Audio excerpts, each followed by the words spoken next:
Hello friends, welcome back to our YouTube channel where we are discussing UPSSC 2025 related important question, जिसमें हम previous year के question discuss कर रहे हैं और आगे चल के मॉडल पेपर भी डिस्कस करेंगे। और अगर आप हमारे चैनल पे नए हैं उसको ज़्यादा से ज़्यादा शेयर करें और सब्सक्राइब करें और लाइक करें।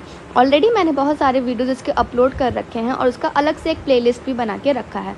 सो स्टार्ट करते हैं आज की क्लास। पहला question, how many Indian state share their boundary with Nepal?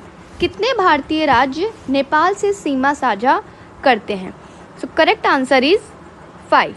5 जो है वो करते हैं, जैसे उत्तराखंड, उत्तर प्रदेश, बिहार, पश्चिम बंगाल एवं सिक्किम। पाकिस्तान से गुजरात, राजस्थान, पंजाब, जम्मू कश्मीर एवं लद्दाख। चीन से लद्दाख, हिमाचल प्रदेश, उत्तराखंड, सिक्किम, अरुणाचल प्रदेश की सीमा स्पर्श करते हैं। Next question, which of the following is the capital of Costa Raika? निम्न में से कोस्टा रिका की राजधानी कौन सी है? तो करेक्ट आंसर इज सान जोस। देखिए यहाँ पे देश नहीं, चीन की राजधानी क्या है तो बीजिंग, कोस्टा रिका की राजधानी आपका सैन जोस, भारत की राजधानी है आपका नई दिल्ली, बांग्लादेश की राजधानी है आपका Dhaka. Next question, which among the following is the official language of union territory of Lakshadweep? केंद्र शासित प्रदेश लक्षद्वीप की आधिकारिक भाषा निम्न में से क्या है? So correct answer is B, Malayalam. इसकी राजधानी क्या है? तो इसकी राजधानी है कवरत्ती। यह अरब सागर में स्थित है, भारत का द्वीपीय संघ राज्य है, यह प्रवाल भित्तियों से निर्मित है। Next question, as per constitution of India what is the maximum strength number of members of the Lok Sabha? Bharat के संविधान के अनुसार लोकसभा के सदस्यों की अधिकतम संख्या क्या है? 530, 550, 540, 552। देखिए आपका सही उत्तर हो जाएगा ऑप्शन सी, 550। अगला प्रश्न, व्हेन इज हिंदी दिवस सेलिब्रेटेड? हिंदी दिवस कब मनाया जाता है? 14 सितंबर, 1 अक्टूबर, 2 नवंबर एंड 3 अक्टूबर। तो देखिए इसमें आपका करेक्ट ऑप्शन हो जाएगा ए। 14 सितंबर को क्या सेलिब्रेट होता है तो हिंदी दिवस। 1 अक्टूबर को होता है विश्व शाकाहारी दिवस। 26 नवंबर को होता है राष्ट्रीय संविधान दिवस। 3 अक्टूबर को होता है जर्मन एकता दिवस। Next question, which of the following countries is not a member of SAARC? इनमें से कौन सा देश सार्क का सदस्य नहीं है? तो आपके ऑप्शंस दिए हैं नेपाल, बांग्लादेश, अफगानिस्तान, म्यांमार। देखिए करेक्ट आपका हो जाएगा म्यांमार जो है सार्क का सदस्य नहीं है।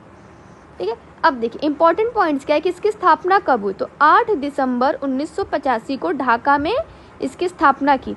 7 संस्थापक सदस्य देश बांग्लादेश, भूटान, भारत, मालदीव, नेपाल, पाकिस्तान एवं श्रीलंका है। अफगानिस्तान वर्ष 2005 में क्या हुआ तो इसका सदस्य बना। सार्क का मुख्यालय कहाँ है? तो काठमांडू नेपाल में स्थित है। सार्क का मुख्य उद्देश्य क्या है? तो सदस्य देशों में संप्रभुता, क्षेत्रीय अखंडता, स्वतंत्रता, अहस्तक्षेप एवं पारस्परिक लाभ के सिद्धांतों का सम्मान करना। Next question, in which of the following places Ajanta Ellora caves are situated? निम्न में से किस स्थान पर अजंता एलोरा की गुफाएं स्थित है? तो करेक्ट आंसर इस सी, औरंगाबाद। अजंता एलोरा की गुफाओं का निर्माण राष्ट्रकूट वंश द्वारा महाराष्ट्र के औरंगाबाद जिले में करवाया गया था, जबकि अजंता गुफाओं का निर्माण गुप्त शासकों द्वारा करवाया गया। जहां अजंता की गुफाएं बौद्ध धर्म से संबंधित हैं, वहीं एलोरा हिंदू, बौद्ध एवं जैन धर्म से संबंधित है। दोनों स्थल 1983 में यूनेस्को के विश्व विरासत स्थल में सम्मिलित किया गया। अगला प्रश्न है आपका, Onam is the cultural festival of which Indian state? Onam किस भारतीय राज्य केंद्र शासित प्रदेश का सांस्कृतिक उत्सव है? देखिए आपके ऑप्शन दिए हैं आसाम, केरल, तमिलनाडु, कर्नाटका। देखिए आपका करेक्ट आंसर हो जाएगा केरल जो है, केरला में ओणम सेलिब्रेट किया जाता है। बिहू देखिए आपका आसाम में, पोंगल आपका तमिलनाडु में, महामस्तकाभिषेक आपका कर्नाटक में सेलिब्रेट होता है। नेक्स्ट क्वेश्चन, निम्नलिखित में से कौन सा ग्रह सूर्य के सबसे नजदीक है? Which of the following planets is closest to the sun? So correct answer is D, Mercury. सूर्य के सबसे नजदीक ग्रह आपका बुध है। पृथ्वी सूर्य से दूरी के क्रम में बुध शुक्र के बाद आती है, पृथ्वी के बाद आपका आता है मंगल। चंद्रमा पृथ्वी का क्या है? तो एकमात्र उपग्रह है। हमारे सौरमंडल का सबसे बड़ा ग्रह बृहस्पति और सबसे छोटा बुध है। सूर्य से दूरी के क्रम में क्या है? तो वरुण सबसे दूर है।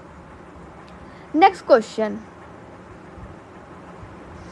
Who was the first Asian winner of Nobel prize? Nobel prize में पुरस्कार जीतने वाले प्रथम एशियन कौन थे? तो देखिए आपके ऑप्शन है सीवी रमन, राजीव गांधी, रविंद्रनाथ टैगोर और नेक्स्ट है आपका मदर टेरेसा। तो देखिए इसका सही उत्तर हो जाएगा रविंद्रनाथ टैगोर। नोबेल पुरस्कार जीतने वाले प्रथम ये एशियाई व्यक्ति थे। 1913 में क्या था? तो साहित्य के क्षेत्र में गीतांजलि रचना के लिए इनको क्या मिला था? तो नोबेल पुरस्कार मिला था। इनका जन्म कहाँ हुआ था? तो 1861 में कोलकाता में हुआ था। ये एक कवि, लेखक, समाज सुधारक, दार्शनिक एवं चित्रकार थे। इन्होंने ही महात्मा गांधी को सर्वप्रथम क्या कहा था? तो महात्मा कहा था। भारत एवं बांग्लादेश का राष्ट्रगान किसने लिखा? तो रविंद्रनाथ टैगोर जी ने लिखा है। अगला है, इसमें क्या करना है? गद्यांश को ध्यानपूर्वक पढ़ना है तथा उस पर आधारित 71 से 75 के उत्तर लिखना है। तो देखिए ये आपका है पैसेज गद्यांश, इसको वीडियो पॉज करके आप पढ़ लीजिएगा। मैं आती हूँ उसके नेक्स्ट क्वेश्चन पे। विश्व में शांति क्यों आवश्यक है? तो इसका सही उत्तर हो जाएगा मानव जाति के विकास के लिए। नेक्स्ट क्वेश्चन है, विश्व शांति की स्थापना के लिए सबसे आवश्यक है, तो क्या है? अहिंसा और प्रेम। गांधी जी का मानना है कि विश्व शांति की स्थापना में अहिंसा एवं प्रेम सबसे आवश्यक अस्त्र है। नेक्स्ट क्वेश्चन है आपका, कठोर से कठोर हृदय को भी कोमल बनाया जा सकता है, तो सही उत्तर है इसका अहिंसा द्वारा। अगला प्रश्न है, किसी भी राष्ट्र के स्वर्णिम युग के प्रमुख तत्व हैं, तो क्या है? शांति, सुख और रचनात्मक कार्य। अगला प्रश्न है आपका, नितांत शब्द का उपयुक्त पर्याय क्या है? तो करेक्ट आंसर इज बिल्कुल। दिए गए शब्द में नितांत का अर्थ होता है बिल्कुल। एक और आपका गद्यांश है, इसको आप वीडियो पॉज करके पढ़ लीजिएगा। पहले प्रश्न पढ़िए, पहले क्वेश्चन को पढ़ लीजिएगा, उसके बाद गद्यांश को पढ़िएगा। 76 से याद है, इसको पढ़िएगा। देखिए पहला है, विज्ञान मानव की सबसे बड़ी शक्ति इसलिए कही गई है क्योंकि इसके बल से मनुष्य, प्रकृति और प्राणी जगत का सिर मौर है। नेक्स्ट क्वेश्चन, वैज्ञानिक चिंतन पद्धति ने मनुष्य का सबसे बड़ा उपकार यह किया है कि उसे मुक्ति मिली है। किससे? तो ब्रह्मपूर्ण रूढ़िवादी विचारधाराओं से।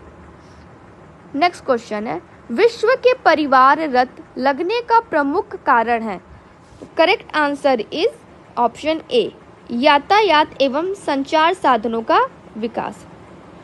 नेक्स्ट क्वेश्चन, हस्तमलक शब्द से अभिप्रेत है, तो इसका करेक्ट आंसर हो जाएगा, तो इसका करेक्ट आंसर हो जाएगा हस्तमलक का स्पष्ट और अनायास बोध गम्य। Next, in which order did the following come to India? निम्नलिखित में से किस क्रम में भारत आए थे? ये आपके ऑप्शन दिए, उसको आपको क्रम वाइज करके बताना है कि किस ऑर्डर में वो आए थे। तो देखिए पहला आपका आया था विदेशी वायुयान, कब? 399 में। दूसरा आपका आया था हेनसांग 630 में, और उसके बाद आया आपका टॉमस रो 1615 में। वायुयान जब आया था तो उस समय भारतीय शासक कौन था? तो चंद्रगुप्त विक्रमादित्य। हेनसांग के समय हर्षवर्धन, और टॉमस रो के समय आपका था जहांगीर। यानी ऑप्शन सी आपका क्या होगा? सही उत्तर होगा। नेक्स्ट क्वेश्चन है आपका, Sirajuddaula was defeated by British in the battle of.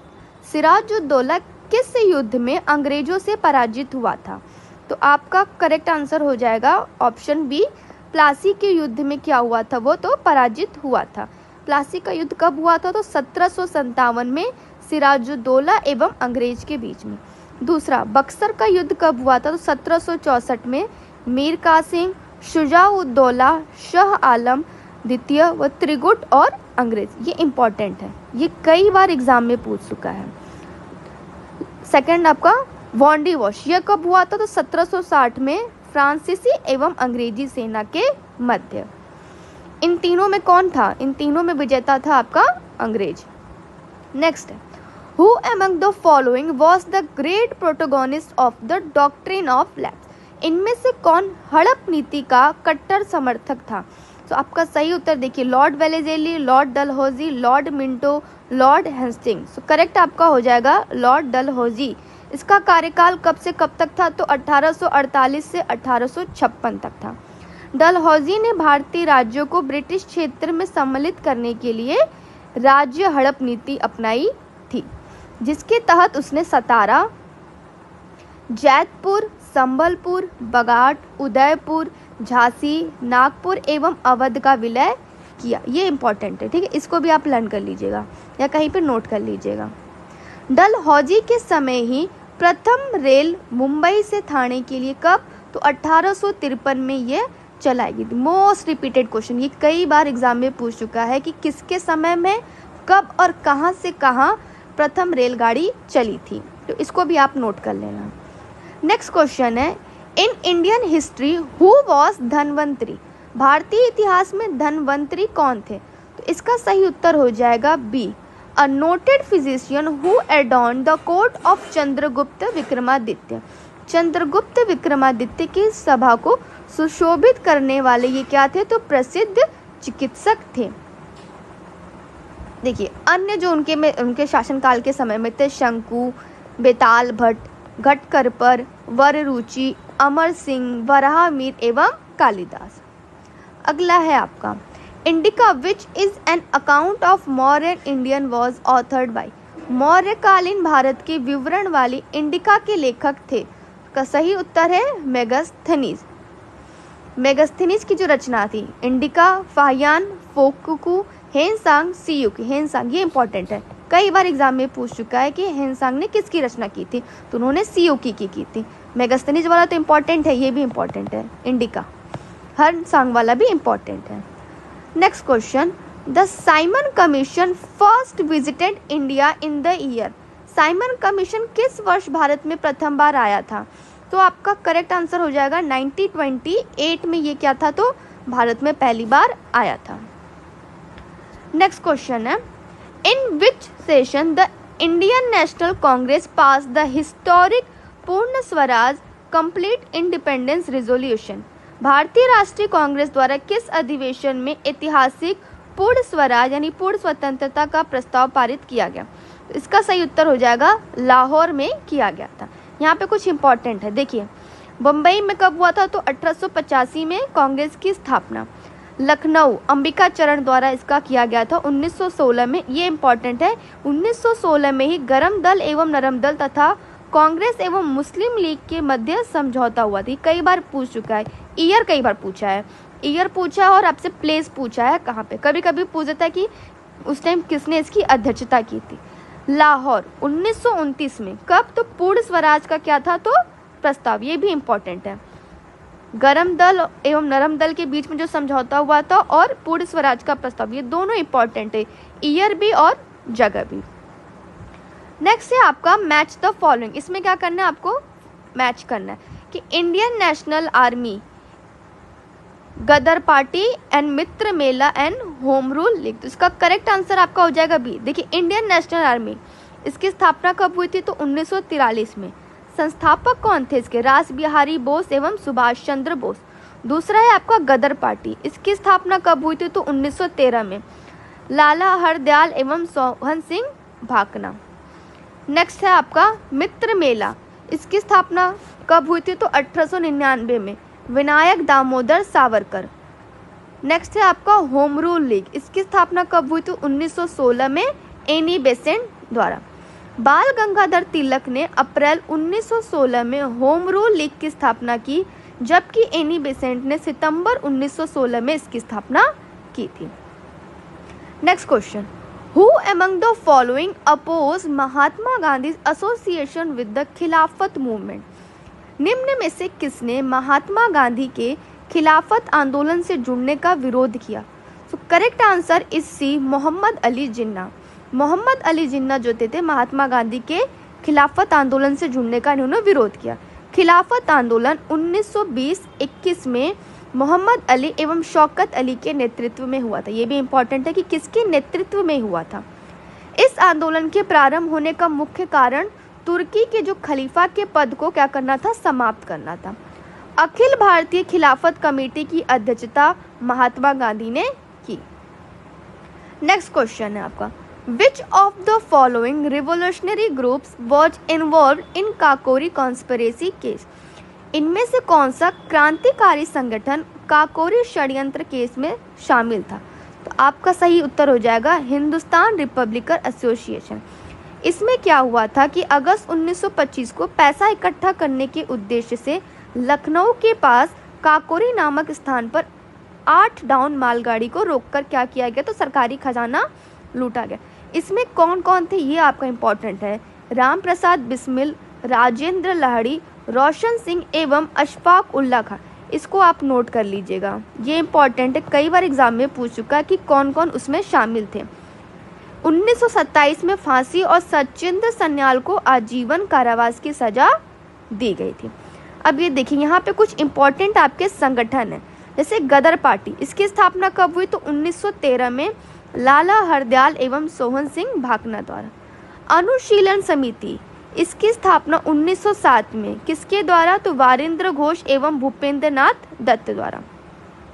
तीसरा, अभिनव भारत, इसकी स्थापना कब हुई, तो 1904 में विनायक दामोदर सावरकर द्वारा। अगला है आपका हिंदुस्तान रिपब्लिकन एसोसिएशन, इसकी स्थापना हुई थी 1924 में सच्चिदानंद सान्याल, राम प्रसाद बिस्मिल, चंद्रशेखर आजाद द्वारा। हिंदुस्तान सोशलिस्ट रिपब्लिकन एसोसिएशन, इसकी स्थापना 1928 में चंद्रशेखर आजाद एवं भगत सिंह के द्वारा हुई थी। ये इंपॉर्टेंट है, इसको आप क्या करिएगा, कहीं नोट कर लीजिएगा या फिर इसका स्क्रीनशॉट ले लीजिएगा। अगला है आपका, the Nagarjuna Sagar dam has been built across the river. Nagarjuna Sagar बांध किस नदी पर बना है, गोदावरी, कृष्णा, गंगा, कावेरी। तो ये बना है कृष्णा पे। अब देखिए यहाँ पे कुछ इंपॉर्टेंट बांध है और नदियाँ दी हैं, इसको आप नोट कर लीजिएगा। नागार्जुन बांध तो हो गया आपका, कृष्णा नदी पर बना है। पोलावरम सिंचाई परियोजना, ये आपका गोदावरी नदी पर है। राम गंगा परियोजना, ये आपका राम गंगा, गंगा की सहायक यानी उस नदी पर। शिव समुद्रम परियोजना, ये आपका कावेरी नदी पे है। अगला है, the mount Everest was first scaled in the year. Mount Everest पर प्रथम बार चढ़ाई किस वर्ष की गई थी, तो यह आपका किया गया था 1953 में शेरपा तेंजिंग नार्गे एवं एडमंड हिलेरी द्वारा। बछेंद्री पाल जो थी, ये अगर आपका भारतीय में पूछा जाएगा तो ये भारतीय महिला थी जिन्होंने एवरेस्ट पर चढ़ाई की। अरुणिमा सिंह हाँ जो थी, जो कृत्रिम पैरों से थी, ठीक है, ये अलग अलग हो, पहला फिर भारतीय महिला में और कृत्रिम पैरों से एवरेस्ट की किसने की थी, तो अरुणिमा सिन्हा ने की थी। Next, the name of the bird sanctuary या national park at Bharatpur is. Bharatpur में स्थित पक्षी अभ्यारण्य राष्ट्रीय उद्यान का नाम है। करेक्ट आंसर आपका क्या हो जाएगा, केवला देवघाना राष्ट्रीय उद्यान। भरतपुर में स्थित पक्षी अभ्यारण्य या राष्ट्रीय उद्यान का अन्य नेम क्या है, तो केवला देवघाना राष्ट्रीय उद्यान। ये कहाँ है, तो ये राजस्थान के भरतपुर जिले में है। देखिए घाट प्रभा कहाँ है आपका, तो बेलगाम कर्नाटक में। दर्रा कहाँ है आपका, तो ये मुकुंद्रा हिल्स नेशनल पार्क यानी राजस्थान में। भैंसरोगढ़ कहाँ पे है, तो ये आपका चित्तौड़गढ़ यानी राजस्थान में है। नेक्स्ट है आपका, the source of iron ore for Bhilai steel plant is. Bhilai इस्पात संयंत्र के लौह अयस्क का स्रोत है। इसका सही उत्तर हो जाएगा डल्ली राजहरा। भिलाई इस्पात संयंत्र को लौह अयस्क की प्राप्ति डल्ली राजहरा खान से होता है। यह खान छत्तीसगढ़ के दुर्ग जिले में स्थित है। भिलाई इस्पात संयंत्र की स्थापना किसके सहयोग से की गई थी? तो यह रूस के सहयोग से की गई थी। कोरबा खान एक क्या है? तो कोयला खान है, जो छत्तीसगढ़ के कोरबा जिले में स्थित है। अगला है आपका which of the following passes and locations is are wrongly match. इसमें से आपको जो गलत है उसके बारे में बताना है। तो देखिए एक सेकेंड, इसमें आपका क्या हो गया? बी, यानी सेकंड और थर्ड ये आपका गलत है। यहाँ पे देखिए जोजिला एवं बुर्जिल दर्रा ये कहाँ पे है? तो आपका जम्मू और कश्मीर में। बारालाचा एवं शिपकिला ये आपका कहाँ पे है? तो ये आपका हिमाचल प्रदेश में है। नीति माना लिपुले ये कहाँ है आपका? तो ये आपका है उत्तराखंड में। नाथुला एवं जलपला ये कहाँ है आपका? तो ये आपका है सिक्किम में। थांगाला कहाँ है? तो थांगाला आपका है लद्दाख में। नेक्स्ट क्वेश्चन है private investment will be most likely to be increase as a result of rise in, कि किसके बढ़ने के फलस्वरूप निजी निवेश में वृद्धि की अधिक संभावना होगी। इसका सही उत्तर देखिए आपका हो जाएगा expected yield on new capital, जब न्यू पूंजी में अनुमानित जो प्राप्ति होगी तब। तो इसका करेक्ट आंसर हो जाएगा आपका ऑप्शन सी। नेक्स्ट क्वेश्चन है आपका the agency estimating the national income of India is, Bharat की राष्ट्रीय आय का आकलन करने वाली संस्था है आरबीआई, नीति आयोग, वित्त मंत्रालय या सेंट्रल स्टैटिस्टिकल ऑर्गेनाइजेशन, केंद्रीय सांख्यिकी संगठन। तो इसका सही उत्तर हो जाएगा आपका सेंट्रल स्टैटिस्टिकल ऑर्गेनाइजेशन। देखिए इसकी स्थापना, ये बहुत इंपॉर्टेंट है कि कब इसकी स्थापना हुई थी, कई बार एग्जाम में पूछ चुका है। और इसका ये भी पूछता है कि मुख्यालय कहाँ है? तो ये नई दिल्ली में है। Next, what is another name for the service sector, सेवा क्षेत्र का दूसरा नाम क्या है? So correct answer is a tertiary. देखिए कृषि क्षेत्र को प्राथमिक तथा उद्योग क्षेत्र को द्वितीयक क्षेत्र कहा है। जीडीपी को 3 क्षेत्रों में विभाजित किया गया है, प्राथमिक, द्वितीयक एवं तृतीयक। प्राथमिक में आपका कृषि, द्वितीयक में आपका उद्योग, तृतीयक में आपका सेवा। Next, who is known as father of white revolution in India, Bharat में श्वेत क्रांति के जनक के रूप में कौन जाना जाता है? So correct answer is D, Verghese Kurien. श्वेत क्रांति का संबंध किससे है? तो दुग्ध उत्पादन से है। नेक्स्ट एक इंपॉर्टेंट है कि एम एस स्वामीनाथन को भारत में हरित क्रांति का जनक माना जाता है। नेक्स्ट क्वेश्चन है who was the prime minister during economic reforms 1991 in India, Bharat में आर्थिक सुधार 1991 के दौरान प्रधानमंत्री कौन थे? पीवी नरसिम्हा राव, अटल बिहारी वाजपेयी, डॉक्टर मनमोहन सिंह या इनमें से कोई नहीं। इसका करेक्ट आंसर है पीवी नरसिम्हा राव। भारत में आर्थिक सुधार 1991 के समय ये प्रधानमंत्री थे। वित्त मंत्री कौन था? तो आपका मनमोहन सिंह थे। उसी टाइम इन्होंने एलपीजी नीति अपनाई थी, लिबरलाइजेशन, प्राइवेटाइजेशन एंड ग्लोबलाइजेशन, ये इंपॉर्टेंट है। नेक्स्ट है आपका which one of the following is not included in the state list in the constitution of. Next question, which one of the following is not a salient feature of constitution of India, निम्नलिखित में से क्या भारत संविधान की मुख्य विशेषता नहीं है? अर्धसंघीय संरचना, प्रतिबद्ध न्यायतंत्र, शक्तियों का वितरण या लिखित संविधान और संविधान की सर्वोच्चता। तो correct answer is B, committed judiciary, यानी प्रतिबद्ध न्याय तंत्र जो है इसका करेक्ट आंसर है। नेक्स्ट है what ensures economic justice to Indian citizens, निम्न में से क्या भारतीय नागरिकों को आर्थिक न्याय प्रदान करता है? मौलिक अधिकार, मौलिक कर्तव्य, राज्य नीति के निदेशक सिद्धांत या इनमें से कोई नहीं। तो इसका करेक्ट आंसर होगा C, directive principles of state policy, यानी राज्य नीति के निदेशक सिद्धांत। नेक्स्ट क्वेश्चन है which article of the Indian constitution directs the state government to organise village panchayat, भारतीय संविधान का कौन सा अनुच्छेद राज्य सरकारों को ग्राम पंचायतों के आयोजन के लिए निर्देशित करता है? Article 38, article 40, article 44, article 46। So correct answer is B, article 40। ये देखिए आर्टिकल 30 में आपका क्या है, तो राज्य द्वारा सामाजिक कल्याण को बढ़ावा देना। आर्टिकल 40 तो ग्राम पंचायतों का प्रावधान। आर्टिकल 44 समान नागरिक संहिता। आर्टिकल 46 समाज के कमजोर वर्गों SC ST के शैक्षिक एवं आर्थिक हितों को बढ़ावा देना। Next question, who had propose the idea of 3-tier panchayati raj system? त्रिस्तरीय पंचायती राज व्यवस्था का विचार किसने रखा था?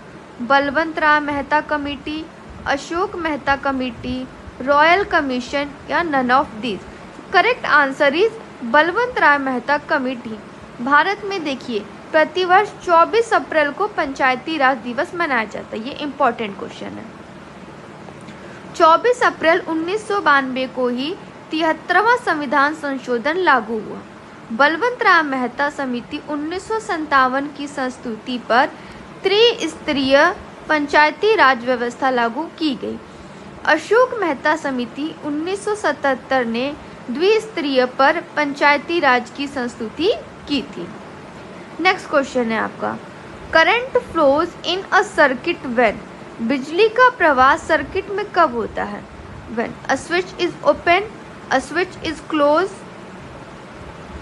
The switch is either open और close, there is no voltage. तो देखिए इसमें क्या था कि बिजली का प्रवाह सर्किट में स्विच बंद होने पर होता है और यूपी ने इस प्रश्न में सभी को समान अंक दिए थे, इसलिए इसमें से कोई इसका ऑप्शन करेक्ट नहीं माना गया था।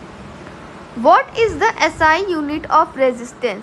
प्रतिरोध की SI इकाई क्या है? So correct answer is B, ohm. देखिए विद्युत धारिता का क्या होता है, तो फैराडे। प्रतिरोध का आपका है ओम। विद्युत विभव का क्या है, तो वोल्ट।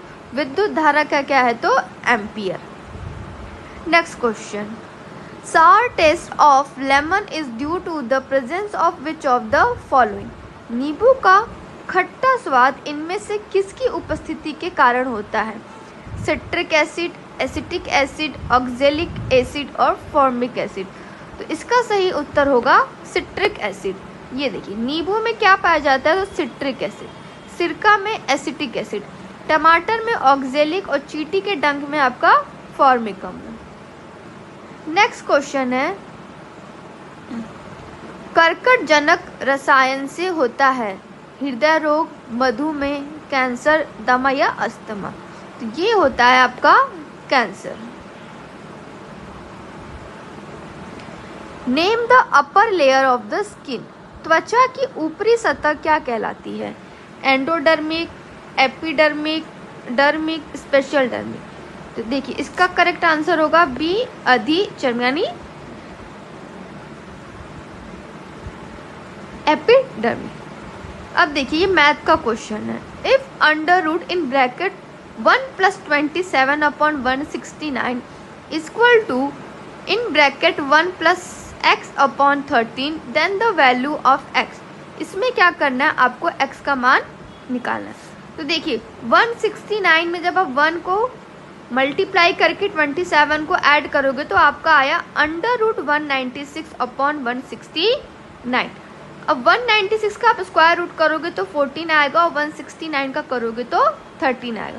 फिर ये 1 को क्या किया, उधर इक्वल के उधर साइड ले जाके माइनस करेंगे तो आपका आया 1/13 और इधर आया x/13, जिसमें 13 to 13 कैंसिल हो गया तो x की वैल्यू कितनी आई, x की वैल्यू आई 1। नेक्स्ट क्वेश्चन है, how many 1/8 are there in 37:1/2? ठीक है, तो आपको बताना है कि 37 1/2 में कुल कितने 1/8 होंगे। तो जितना पूछता है उसको क्या करते हैं, डिनोमिनेटर में लिखते हैं और जिसमें पूछता है उसको न्यूमरेटर में लिखते हैं। यानी 37 1/2 में डिवाइड करेंगे किससे, तो 1/8 से। तो आपका करेक्ट आंसर क्या आएगा, 300। हमेशा याद रखिए जिसका पूछ रहा है कि कुल कितने और जिसमें पूछ रहा है, जिसमें पूछेगा तो उसको न्यूमरेटर में रखेंगे और जितना पूछा उसको डिनोमिनेटर में रख के आप सॉल्व करेंगे। अगला है √36.1/102.4। इसकी वैल्यू फाइंड करनी है। देखिए डेसिमल है तो डेसिमल से डेसिमल आपका कैंसिल हो जाएगा, फिर आपका कितना आएगा 361 अपॉन 1024, ये आपका आया। जब आप इसको रिड्यूस करोगे, जब इसका स्क्वायर रूट, देखिए 361 किसका स्क्वायर होता है, तो ये 19 का स्क्वायर होता है, और 1024 ये 32 का, तो स्क्वायर रूट करने पे आपका क्या आएगा, तो ऑप्शन सी 19/32। ये देखिए आपका क्वेश्चन है, the population of a town increase 4% annually but is decrease by migration annually to the extent of 1/2%. What will be the increase percent in 3 years? एक शहर की जनसंख्या में 4% की वार्षिक वृद्धि होती है, परंतु स्थानांतरण के कारण 1/2% वार्षिक तक घट भी जाती है। 3 वर्षों में वृद्धि का प्रतिशत क्या होगा? इसको हम सॉल्व करेंगे नेक्स्ट वीडियो में। आज के लिए रखते हैं सिर्फ इतना, और अगर आप हमारे चैनल पे नए हैं तो kindly like and subscribe our channel, और मिलते हैं नेक्स्ट वीडियो में। एंड वन मोर थिंग, आप कमेंट बॉक्स में मुझे कमेंट करके बताइए कि नेक्स्ट वीडियो आपको किस टॉपिक पे चाहिए और किस बुक से चाहिए और किस एग्ज़ाम से रिलेटेड चाहिए, ताकि मुझे आइडिया मिल सके और मैं उसी से रिलेटेड वीडियो आपको प्रोवाइड कर सकती हूँ। तो आज के लिए बस इतना, मिलते हैं अगली बार। Thank you so much and have a nice day.